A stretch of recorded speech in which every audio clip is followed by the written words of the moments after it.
Jerry Salinas, the witness that you just heard from, told me that just a second or two before that collapse happened, he saw a car coming down right here on North 2nd Street who would have been directly in the path of that debris. Well, the big questions that many people had after we broke the news of this incident last night had to do with the child who was on the scene and where exactly that child was during the time of the shooting. So we went to the Abilene Police Department for answers. Republican Stan Lambert hoping to secure his 4th term in the Texas House of Representatives tonight. These court documents reveal heartbreaking details about the murder of 8-week-old Kyrie Medina. 20 pedestrians have been hit in Abilene this year, 4 of them killed in what has been a record-setting year. When you think of side hustles, you probably think of people driving for rideshare apps. But there are so many unique ways that people across the big country are making extra money in this tough economy. It's called the Day of the Dead, but Dia de los Muertos essentially is a celebration of life. Because guess what? You don't even have to leave your car. You're gonna drive right up here behind me. Stay hydrated, get in the air conditioning when you can.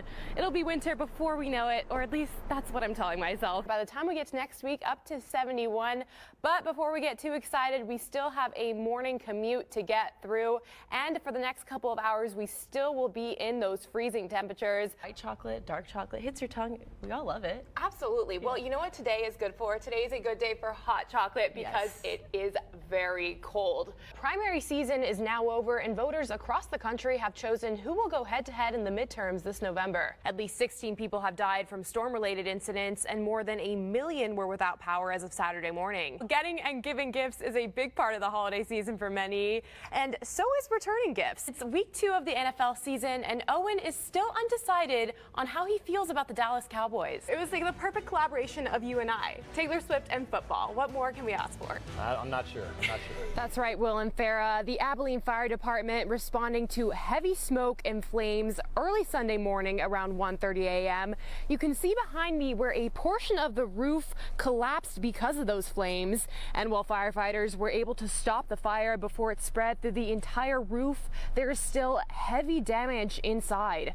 I spoke with a member of the church earlier today who says, if anything, this ordeal makes their faith even stronger. Well, I just thought of it just now. Maybe the big hole is there for the Lord to look down on us and say everything's going to be all right. A week before Christmas, an overnight fire leaving the Restoration Church of Abilene without a physical place to worship. Not only did it affect the adults of the church, but also the kids of the church. My brother, he has a small child, and he's 9, I guess, and he just to see his face because of his church, it was devastating to him. But to this faith community, church is much more than just a building. One of the things that when Pastor gave his lecture, he said, remember guys, this is just a building where we gather, where we are the church. Other churches in the community already opening up their arms to those affected. Will they assess the future? We don't know where we're going, but we do know the Lord is going to provide for us. The official cause of the fire is still under investigation, but Mr. Mendoza tells me that evidence on the scene is leading them to believe this was a case of arson. However, their church family is not holding any resentment towards whoever did this. In fact, they told me that they're praying for them and that they're hoping that God will open up the eyes of who did this and lead them to love. Live in Abilene, I'm Lauren Sierra, KTexas News. Well, the Watson family already had their hands full with 2 kids under the age of 2. When both their kids got sick with RSV, things became even more difficult. But they tell me it was their faith that got them through. That's not at all what we were expecting. It all happened very fast. Yeah. So Wednesday he was fine, Thursday was admitted, and then Saturday morning was intubated. Everett Watson, only 2 months old, spent 13 days in late 2022 intubated after contracting RSV. His older brother Topher had gotten sick right before him, and although Topher was hospitalized, he bounced back relatively quickly. Unfortunately, that wasn't the case for Everett. Dr. Barham listens to him, advises that, yep, we need to find an ICU, children's hospital. I think it's still at that point where, yes, he's sick, but what do you mean ICU? And then we could just see his labor, we could see the oxygen levels, the respiratory rate, and so recognizing that his little body is about to give up. His little body just doesn't have the strength. It's hard watching your kid suffer, like knowing you can't hold them and comfort them.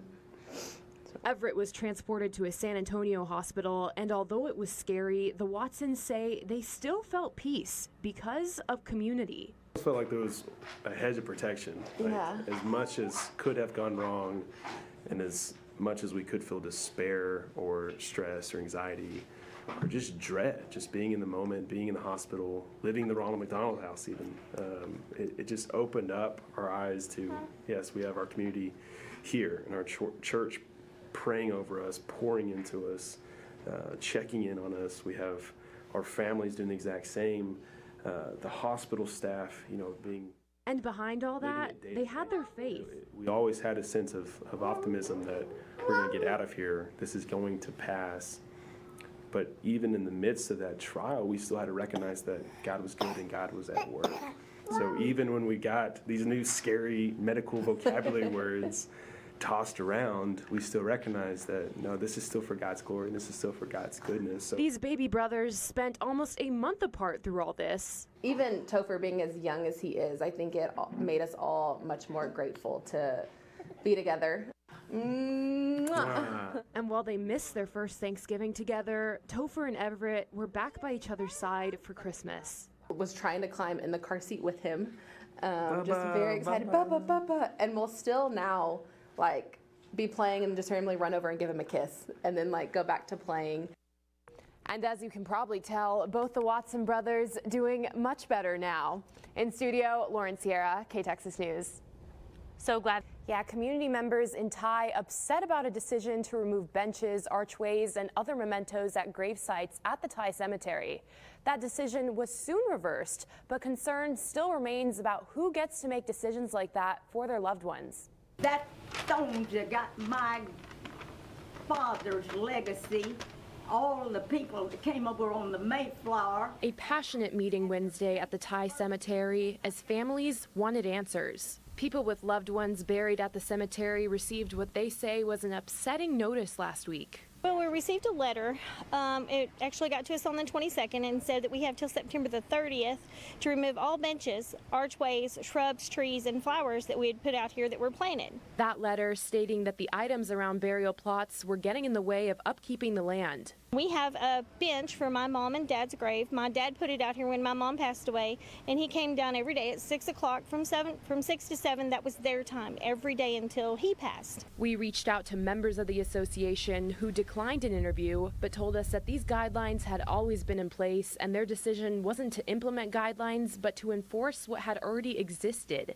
However, they also let us know that they had decided to reverse the decision. Items at burial plots could stay. Concerns about transparency still remain, some community members even expressing concern about who has legal authority over the cemetery in the first place, as the Thai Cemetery Association appears to just be a volunteer group. We need to be able to come to these meetings, sit down and have a voting right on what is to go on out here. I don't mind doing that. I just need to know when, where, and a time.